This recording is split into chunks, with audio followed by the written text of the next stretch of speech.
বইয়ের মলাট চ্যানেলে আপনাদের স্বাগত। বন্ধুরা, পড়ছিলাম গোয়েন্দা তৎপরতার ওপর লিখিত বই মোসাদ ১। বইটি ইসরায়েলি ২ লেখক রচিত, যথাক্রমে মিশাইল বার জোহার ও নিসিম মিশাল, আর বইটি বাংলায় অনুবাদ করেছেন কায়কোবাদ মিলন। আশা করছি ভালো লাগবে। তবে পূর্বের মতো বলতে চাই, যেহেতু এটা ইসরায়েলি লেখকের লিখিত বই, তাই এতে মুসলিম ফিলিস্তিন আন্দোলন ও আমরা যে নেতাদের সম্পর্কে অবমাননাকর শব্দচয়নে সচেতন থাকি, সেক্ষেত্রে উক্ত লেখকদের তাদের নিজেদের স্বার্থের দৃষ্টিকোণ থেকে অনেক বিশেষণ, মতামত ও দৃষ্টিভঙ্গি রেখেছেন, যা সাধারণত আমাদের মুসলিম সমাজে সেই দৃষ্টিকোণ থেকে আমরা তাকে বা তাদেরকে দেখি না। সুতরাং বইটিকে নিষ্পরিবর্তনীয় রাখার জন্যই কেবল ওভাবে পড়া হয়েছে। তাই বলতে চাই, শ্রোতা হিসেবেও আমার অনুরোধ থাকবে, আপনারা লেখকের বিশেষণ, মতামত ও দৃষ্টিভঙ্গি নয়, বরং মোসাদের গোয়েন্দা তৎপরতার ওপর নজর রেখেই বইটি শ্রবণ করবেন। তো আজ পর্বের তৃতীয় পর্ব, অপরাহ্নে মৃত্যু ও ভালোবাসা। আশা করছি ভালো লাগবে, আর আপনাদের উৎসাহে আমি বইয়ের বাকি পর্বগুলো দিতে শক্তি পাব। তাই শেয়ার, লাইক, কমেন্ট ও সাবস্ক্রাইব করে পাশে থাকবেন। ধন্যবাদ।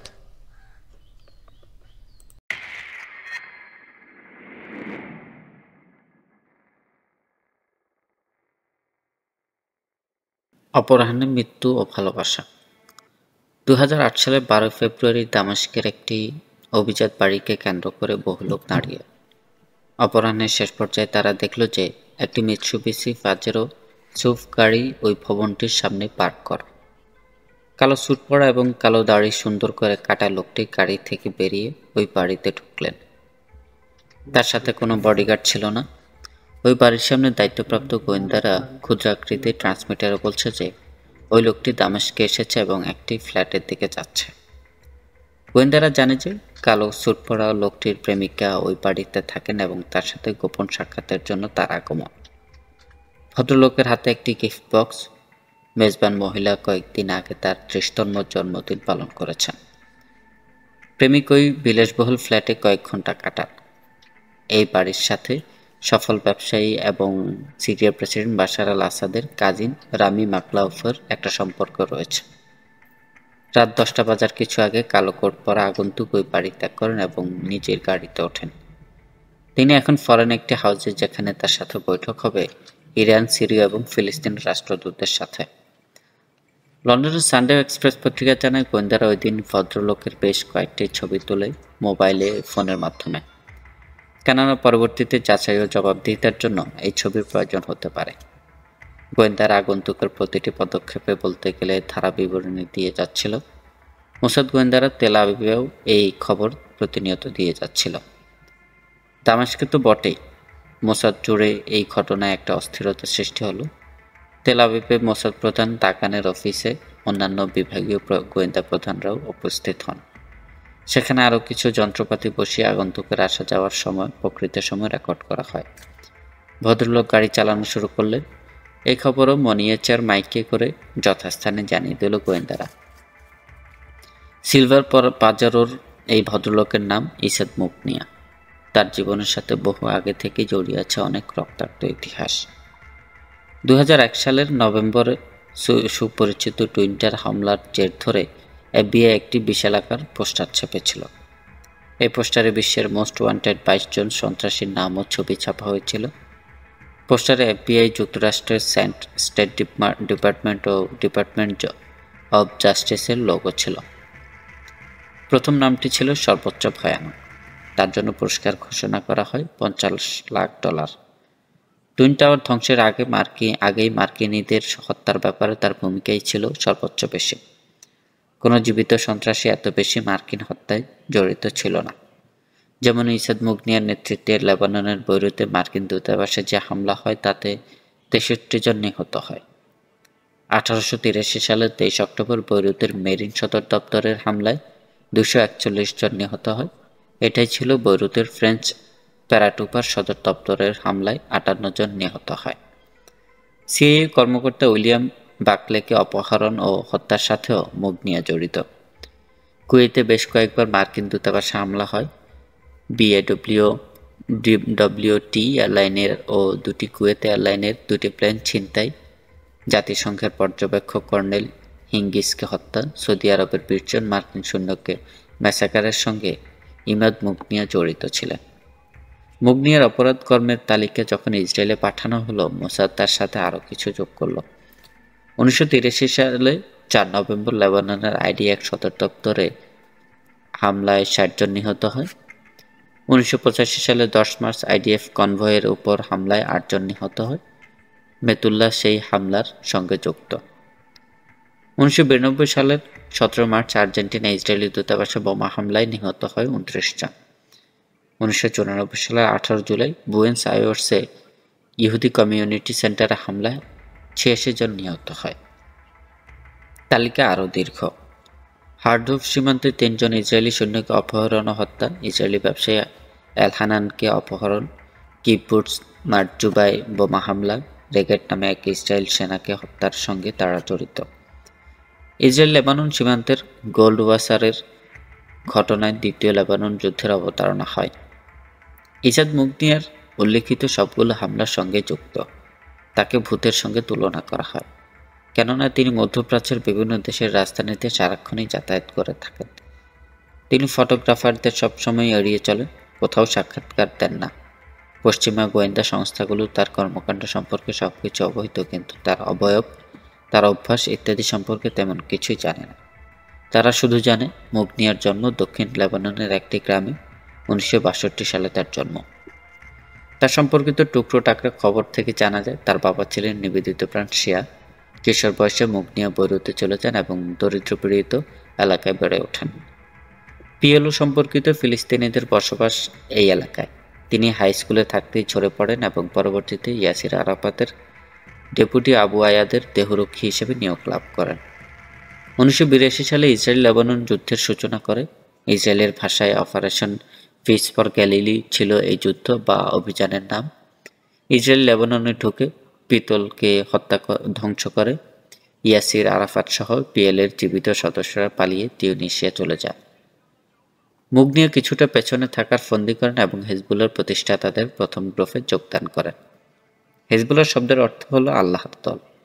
1982 সালে প্রতিষ্ঠিত এই দলটি মূলত শিয়া সন্ত্রাসীদের চরমপন্থী দল। লেবাননে ইসরায়েল আগ্রাসনের প্রেক্ষাপটে এটি প্রতিষ্ঠিত হয়। আয়াতুল্লাহ খমেনির উৎসাহে এবং ইরানের রেভলিউশনারি গার্ডের অস্ত্র ও অর্থায়নে এই সংগঠনটি গড়ে ওঠে। হিজবুল্লাহ অবশেষে ইসরায়েলের জাতশত্রুতে পরিণত হয়। প্রতিষ্ঠার পর থেকে হিজবুল্লাহ ইসরায়েলের বিরুদ্ধে সন্ত্রাসী কর্মকাণ্ড চালিয়ে আসছে এবং মুগনিয়ার যোগদান এই বর্ধনশীল গ্রুপের জন্য একটা বিরাট প্রাপ্তি। পর্দার আড়ালে থাকার পক্ষপাতী মুগনিয়া গোপনে অভিযান চালাতেই আগ্রহী। তার সম্পর্কে খণ্ড খণ্ড যে তথ্যাদি পাওয়া যায় তার কিছু আবার সবিরোধী। একটি সূত্র মতে মুগনিয়া হিজবুল্লাহর আধ্যাত্মিক নেতা শেখ ফাদাল্লাহর দেহরক্ষী ছিলেন। আরেক সূত্র দাবি করে তিনি হিজবুল্লাহর অপারেশন বিভাগের প্রধান ছিলেন। কারো মতে তিনি হিজবুল্লাহর ব্রেন এবং হিজবুল্লাহর ঝুঁকিপূর্ণ অভিযানগুলোতে প্রচুর সংখ্যক লোক নিহত হন। এত বড় নেতা হওয়া সত্ত্বেও মুগনিয়া কখনো টিভিতে আসেনি, আবার ঘৃণা ভরা বক্তৃতাও দেননি। কিন্তু বাস্তবতা হলো মুগনিয়া হিজবুল্লাহর বর্তমান প্রধান শেখ নসরুল্লাহ, যিনি বহুভাষী এবং বাকপটু, তার চেয়েও অনেক বেশি ভয়ঙ্কর। অত্যল্প সময়ে মুগনিয়া বিশ্বের সবচেয়ে দক্ষ এবং অধরা নেতায় পরিণত হন।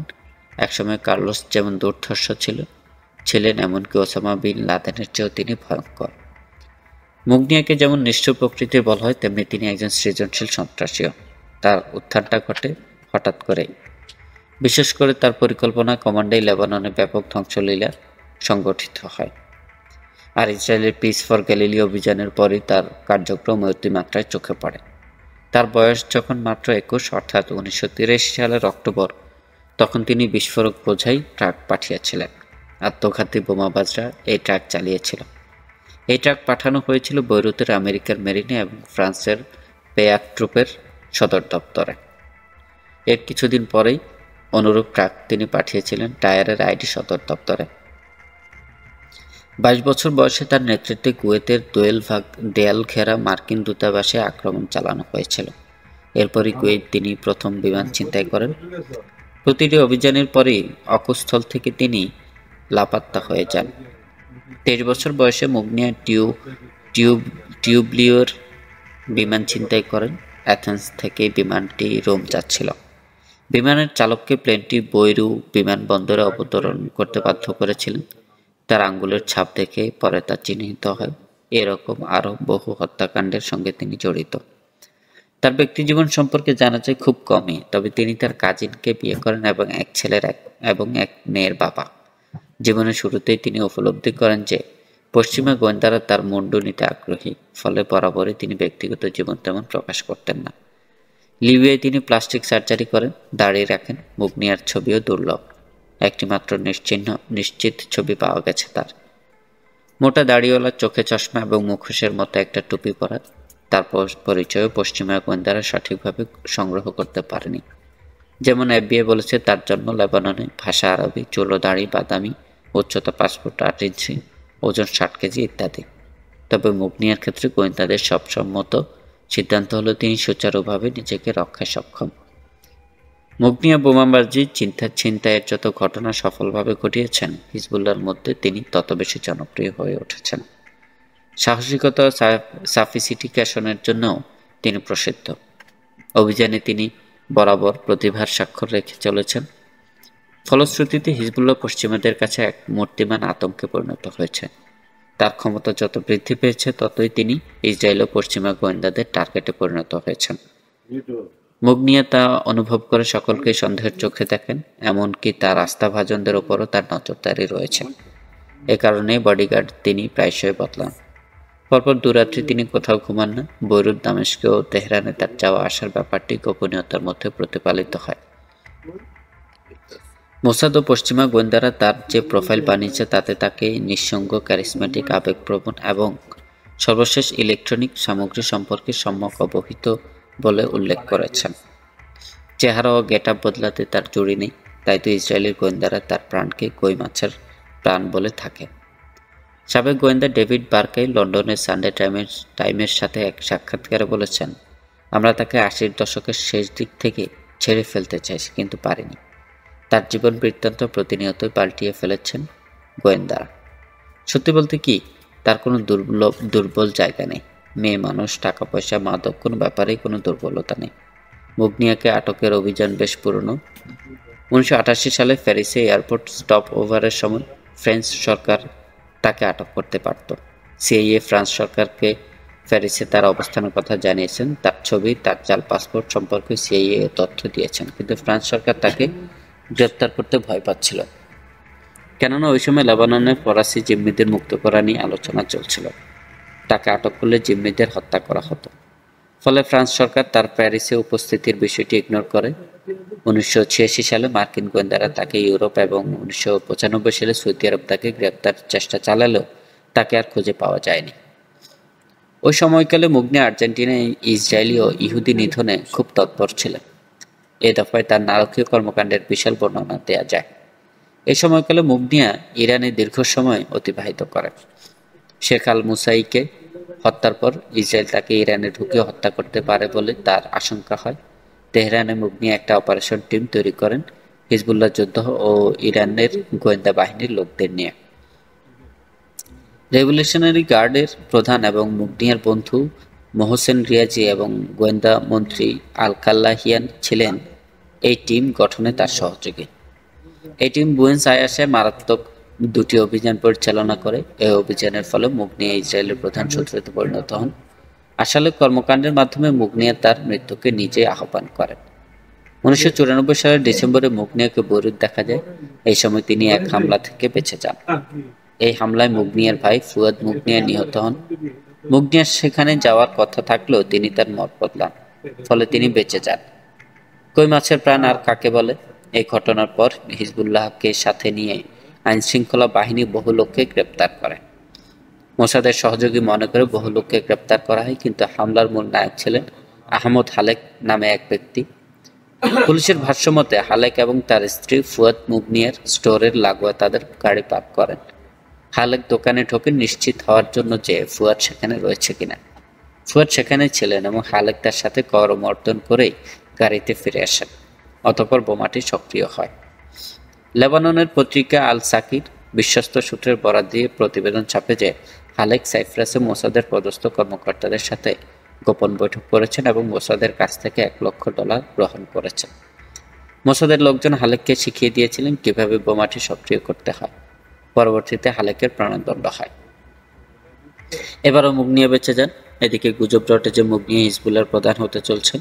শেখ নাসরুল্লাহ স্থলাভিষিক্ত হচ্ছেন তিনি। তার মূল যোগাযোগ ছিল ইরানের গোয়েন্দা বিভাগ ও আল-কুদস ব্রিগেডের সাথে। বিশ্বব্যাপী শিয়া সম্প্রদায়ের সঙ্গে আল-কুদস যোগাযোগ রক্ষা করে চলে। ইরান নিয়ন্ত্রিত সন্ত্রাসী সংগঠনের সাথেও তারা যুক্ত। মুগনিয়া উচ্চতর পদে আসীন হওয়ার সম্ভাবনায় তার নিরাপত্তা ব্যবস্থা কঠোর করা হয়। এ সময় গুজব রটে যে মুগনিয়া আরেকবার প্লাস্টিক সার্জারি করে তার চেহারা বদলেছেন। ইউরোপের সূত্র মতে দ্বিতীয় লেবানন যুদ্ধ শেষে লেবাননে বসবাসরত বেশ কিছু ফিলিস্তিনিকে মোসাদ তাদের দলে ভিড়িয়ে নেয়। এরা ছিল হিজবুল্লাহ বিরোধী। এর মধ্যে মুগনিয়ার গ্রামের একজন ছিল। সে আবার মুগনিয়ার কাজিন। তার ভাষ্য, মুগনিয়া যে চেহারায় ইউরোপে যায়, লেবাননে ফিরে আসেন ভিন্ন এক চেহারায়। মোসাদের জন্য এটা একটা নতুন চ্যালেঞ্জে পরিণত হলো। ইউরোপ জুড়ে গোয়েন্দা নজরদারি বৃদ্ধি করল। অভাবনীয় ঘটনা ঘটে বার্লিনে। ব্রিটিশ লেখক গর্ডন থমাস লিখেছেন, বার্লিনে নিযুক্ত মোসাদের আভাসিক গোয়েন্দা রেওভেনের সাথে এক জার্মান ইনফরমারের সাক্ষাৎ ঘটে। এই সোর্স সাবেক পূর্ব বার্লিনের লোকদের সাথে ব্যাপক যোগাযোগ রাখতেন। ওই ইনফরমার জানান, মুগনিয়া সম্প্রতি বেশ কয়েকটি প্লাস্টিক সার্জারি করেছেন। এর ফলে তাকে আর চেনাই যায় না। এই সার্জারি হয়েছে স্টাসি নামে এক ক্লিনিকে। একসময় এর মালিকানা ছিল সাবেক পূর্ব জার্মান গোয়েন্দা বিভাগের হাতে। স্টাসি তাদের নিজস্ব লোকদের প্রয়োজনে চেহারা বদলে দেয়। পূর্ব জার্মানির বহু গোয়েন্দা ও সন্ত্রাসীকে এভাবে চেহারা বদল করে পশ্চিমে মিশনে পাঠানো হতো। ব্যাপক দর কষাকষি ও দেন দরবারের পরে মোসাদ গোয়েন্দা রেওভেন ওই জার্মান সোর্সকে ভালো টাকা দিতে রাজি হয়। অতঃপর জার্মান সোর্স মুগনিয়ার 34টি আপডেট ছবির একটি ফাইল রেওভেনকে দেন। এরপর এই ছবি নিয়ে মোসাদ প্রধান দাগান তার দলবল নিয়ে গবেষণায় বসেন। ছবিগুলো পরীক্ষাকালে দেখা যায় মুগনিয়া তার চোয়ালের প্লাস্টিক সার্জারি করেছেন। তার চোয়ালের নিচের অংশ কাটা হয়েছে, তার চেক লাইন সংকীর্ণ করা হয়েছে, ফলে তাকে এখন আরও ইয়াং মনে হয়। সামনের দিকের অনেকগুলো দাঁত ফেলে দিয়ে সেখানে কৃত্রিম দাঁত বসিয়েছেন। সে দাঁত আবার বিভিন্ন শেপের, চোখও বাদ যায়নি, চুল রং করে পাকিয়েছে, আইগ্লাস ফেলে দিয়ে কন্ট্যাক্ট লেন্স বসিয়েছে। অর্থাৎ এক নতুন চেহারা রূপান্তরিত হয়েছে মুগনিয়া। জার্মান ইনফরমারের কাছ থেকে 80 সালের পরের মুগনিয়ার যত ছবি সংগ্রহ করা হয়েছিল সেগুলো এখন অপাংক্তেয় হয়ে গেছে। বিদেশি সূত্র মতে মোসাদ অতঃপর মুগনিয়াকে হত্যার পরিকল্পনা চূড়ান্ত করে। দাগান তার সেরা লোকদের এ কাজে ডাকেন। কায়সারিয়ার প্রধান, কিরণ টিমের কমান্ডার সহ যারা মুগনিয়ার ফাইল দেখতেন তেমন বেশ কয়েকজন সিনিয়র কর্মকর্তা বৈঠকে উপস্থিত ছিলেন। সিদ্ধান্ত হয় অমুসলিম কোনো দেশে মুগনিয়াকে হিট করা যাবে না, কেননা তিনি পশ্চিমের দেশগুলোতে খুব বেশি যাতায়াত করেন না। একমাত্র ইরান ও সিরিয়ায় ভ্রমণে তিনি অধিকতর স্বাচ্ছন্দ্য বোধ করেন। ইরান ও সিরিয়ায় মুগনিয়াকে হিট করা বেশ ঝুঁকিপূর্ণ কাজ। একথা সত্য, অতীতে ইসরায়েল আরব দেশগুলোতে অভিযান পরিচালনা করেছে, বৈরুতে অভ্যুত্থান ঘটিয়েছে। ইসরায়েলি কমান্ডো তিউনিসিয়া অভিযান চালিয়েছে। তিউনিসিয়ার মাটিতেই তারা নেতা আবু জিহাদকে হত্যা করেছে। সমস্যা হলো তেহরান ও দামেস্কে অনেক বেশি সন্দেহপ্রবণ ও ঝুঁকিপূর্ণ। বৈরুত অথবা তিউনিসিয়ার চেয়ে সিরিয়া ও ইরানের সমর শক্তিও বহুগুণ বেশি। এদিকে মোসাদ প্রধান দাগান জানেন, যদি এই অভিযান সফল হয় তার প্রভাব পড়বে সুদূরপ্রসারী। ভয়ঙ্কর সন্ত্রাসী মুগনিয়াকে দামেস্কে হত্যা করা হলে প্রমাণিত হবে মোসাদের হাত খুব লম্বা। এর ফলে ইসরায়েল বিরোধী সব নেতারা নিরাপত্তাহীনতায় যেমন ভুগবে, তেমনি কনফিউশনও বহুগুণ বৃদ্ধি পাবে। ছড়িয়ে পড়বে আতঙ্ক। লন্ডন ইন্ডিপেন্ডেন্ট পত্রিকার ভাষ্য হলো, মোসাদের সদর দপ্তরের সবার মাধ্যমে যে পরিকল্পনা গৃহীত হয় তা মূলত 2008 সালের 12 ফেব্রুয়ারি মুগনিয়ার দামেস্কে আবাসকে কেন্দ্র করে। যদি তিনি না আসেন, প্রকৃতপক্ষে ওই দিন তার আসার কারণ হলো ইরানের বিপ্লব দিবসকে সামনে রেখে সিরিয়া এবং ইরানের কর্মকর্তাদের সঙ্গে তার গুরুত্বপূর্ণ বৈঠক রয়েছে। অতঃপর মুগনিয়া আসার সম্ভাবনা নিয়ে বিস্তর আলোচনা পরীক্ষা নিরীক্ষা হলো। সিদ্ধান্ত হয় মুগনিয়ার গাড়ির গা ঘেঁষে একটি সুসজ্জিত গাড়ি রাখা হবে। মোসাদ অতঃপর দেশে বিদেশে নানা গোয়েন্দা সূত্র থেকে মুগনিয়ার আগমন নিয়ে বিস্তারিত রিপোর্ট সংগ্রহে মরিয়া হয়ে উঠল। যদি তিনি আসেনই, তাহলে কোন পরিচয় তিনি মুখ্য করে দেখাবেন? তার গাড়িটি কেমন হবে, তিনি কোথায় অবস্থান করবেন, তার সফরসঙ্গী কে হবেন, এ নিয়ে ভেবে ভেবে মোসাদের লোকজনের গলদঘর্ম হওয়ার উপক্রম হলো। সিরিয়া ও ইরানের কর্মকর্তাদের সাথে পূর্ব পরিকল্পিত বৈঠকটি কখন শুরু হবে এই নিয়েও মোসাদের কম দুশ্চিন্তা ছিল না। তার আগমনের বিষয়টি কি সিরিয়া কর্তৃপক্ষকে জানানো হবে? হিজবুল্লাহ নেতারা কি তার আগমনের ব্যাপারে কিছু জানে? এমনতর প্রশ্ন আলোচিত হলো। মুগনিয়াকে একেবারে শেষ করে দেওয়ার সিদ্ধান্তের বিষয়টি একটি বিশ্বস্ত সূত্র থেকেও জানা যায়। সূত্রটি মুগনিয়া দামেস্কে আসার বিষয়টি নিশ্চিত করে। এই তথ্য যে সঠিক তারও সত্যতা মিলে যায়। লেবাননের পত্রিকা এলো বালাদও সত্যতা নিশ্চিত করল। গোয়েন্দা সংস্থা কাইসারিয়ার মিশনপত্র প্রয়োজনীয় পয়েন্ট বসানো হয়েছে। কিরণ টিম দামেস্কে এসে পৌঁছেছে। সিরিয়ার রাজধানী থেকে ইসরায়েলি গোয়েন্দারা ব্যাপক পরিমাণ বিস্ফোরক চোরাই পথে সংগ্রহ করে ফেলেছে। অবশেষে মোসাদ জানতে পারল মুগনিয়াকে নিয়ে বিস্ফোরক একটি খবর। মোসাদের এক গুরুত্বপূর্ণ সদস্য জানায়, মুগনিয়া যখনই দামেস্কে আসেন তার মিস্ট্রেসের সাথে সাক্ষাৎ করেন। এই প্রথমবারের মতো মোসাদ জানতে পারল মুগনিয়ার একটা গোপন জীবন রয়েছে। এই সুন্দরী রমণী শহরের একটি বিলাসবহুল ফ্ল্যাটে মুগনিয়ার সাথে সাক্ষাৎ করেন। সুন্দরী মুগনিয়ার আগমনের সংবাদ অবশ্যই আগে আগে জানেন। বৈরুতে অথবা তেহরান থেকে এ খবর এসেছে। মুগনিয়া তার প্রিয় বান্ধবীর কাছে যখন যান তখন তার ড্রাইভার বা দেহরক্ষী কিছুই থাকে না। বিভিন্ন স্থানে দায়িত্বরত গোয়েন্দাদের বার্তা দিয়ে তাদের সতর্ক করা হলো। এবারও কি মুগনিয়া তার প্রেমিকের বাড়িতে যাবেন? বাড়ির মালিক কি জানেন যে মুগনিয়া আসছেন? অভিযানের প্রাক্কালে হিট টিমের সদস্যরা দামেস্কে আসে। তারা সিরিয়ার রাজধানী দামেস্কে আসে ইউরোপের ভিন্ন ভিন্ন দেশ থেকে। ইন্ডিপেন্ডেন্ট পত্রিকার ভাষ্য অনুযায়ী হিট টিমে ছিল 3 জন। একজন হলো এয়ার প্যারিস থেকে, দ্বিতীয় জন আসে ব্রিটেন থেকে এবং তৃতীয় জন আসে আম্মান থেকে রয়্যাল জর্ডানিয়ান প্ল্যানে। কাগজপত্র জাল করে ব্যবসায়ী হিসেবে তারা দামেস্কে ঢোকেন। 2 জন গাড়ির ব্যবসায়ী আরেকজন ট্রাভেল এজেন্টের পরিচয় দেয়। আসার সময় তারা ডিক্লারেশন দেয় স্বল্প সময়ের ভ্যাকেশনের তারা সিরিয়া এসেছে। ফলে ইমিগ্রেশনে তাদের কোনো সমস্যা হয়নি। তারা শহরে বিচ্ছিন্নভাবেই ছিল। যখন দেখলো কেউ তাদের ফলো করছে না তখন তারা একত্রে মিলিত হয়। তারা তাদের কয়েকজন সহযোগীর সঙ্গেও সাক্ষাৎ করে। তারা আবার এসেছে বৈরুত থেকে। তাদের একটি গ্যারেজে নিয়ে যাওয়া হয়। সেখানে একটি ভাড়া গাড়ি অপেক্ষমান ছিল, তার সাথে ছিল বিস্ফোরক। 3 গোয়েন্দা ওই গ্যারেজে নিজেদের লুকিয়ে রাখে। বিস্ফোরক প্রস্তুত করে ভাড়া করা গাড়িতে তোলা হয়। এই বিস্ফোরণের সাথে চার্জ তখনও জুড়ে দেওয়া হয়নি। মোসাদের আরেকটি টিম বৈরুত থেকে মুগনিয়ার আগমনের অপেক্ষায় ছিল। তাদের কাজ ছিল মুগনিয়ার বান্ধবীর বাড়িতে তিনি ঢুকলেন কিনা তার লক্ষ্য রাখা এবং তার ওই গাড়ি ট্যাগের ব্যাপারে রিপোর্ট করা। এই টিমটি মুগনিয়াকে যথার্থভাবে ফলো করে। মুগনিয়া যে মিটিংয়ে গেছেন সে তথ্য তারা জানায়। যেসব লোকের সাথে মুগনিয়া বৈঠক করেন তাদের মধ্যে ছিলেন দামেস্কে ইরানের নতুন রাষ্ট্রদূত এবং সিরিয়ার সর্বোচ্চ মূল্যবান ব্যক্তি general Mohammad Sulaiman. General Sulaiman Iran ও সিরিয়া থেকে হিজবুল্লাহকে অস্ত্র সরবরাহের ক্ষেত্রে প্রধান ব্যক্তি। সিরিয়ার পরমাণু কেন্দ্র স্থাপনেও তিনি অগ্রণী ভূমিকা পালন করেছিলেন। তিনি এই ঘটনার পরে মাত্র 6 মাস বেঁচে ছিলেন। এক ডিনার পার্টিতে মোসাদের লোকজন তাকে গুলি করে হত্যা করে। যে স্থানে মুগনিয়ার ইরান ও সিরিয়ার কর্মকর্তাদের সাথে বৈঠক তার কাছেই ইরানের সাংস্কৃতিক কেন্দ্র। সেখানে ইরানের বিপ্লব ও সংহতি দিবস উপলক্ষে একটি অনুষ্ঠান নির্ধারিত ছিল। মুগনিয়া ওই উৎসবে না যাওয়ার সিদ্ধান্ত নেন এবং দামেস্ক ছেড়ে যেতে মনস্থ করেন। 12 ফেব্রুয়ারি মোসাদ টিম পূর্ব পরিকল্পিত অবস্থানেই ছিল।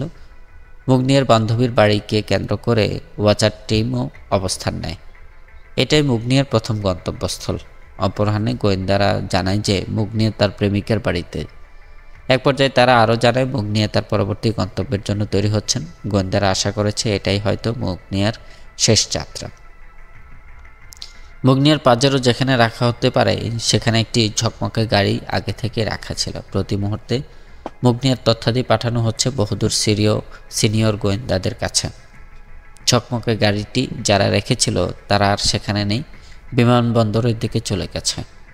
এদিকে ইলেকট্রনিক সেন্সর মুগনিয়ার গাড়ি ফলো করে চলছে। গাড়িটি থামল।